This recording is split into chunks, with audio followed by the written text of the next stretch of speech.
You ask Tiger to calculate. This deals with finding the midpoint between 2 points. The midpoint between the 2 points is -1, -1.5. Let's solve it step by step.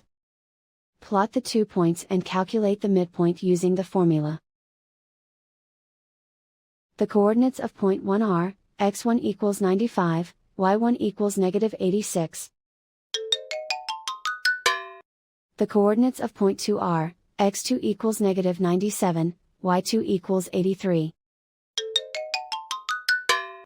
PM represents the midpoint of the 2 points.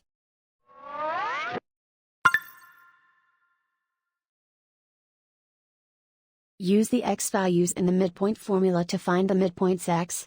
x1 equals 95.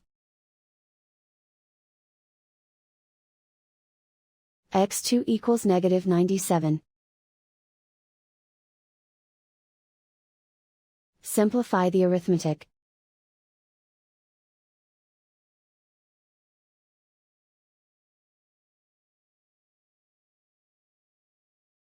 Use the y values in the midpoint formula to find the midpoints y.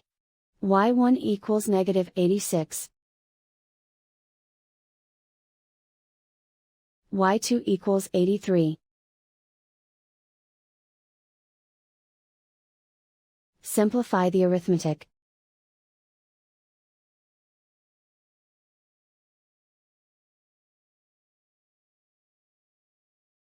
And so, the midpoint is -1, -1.5.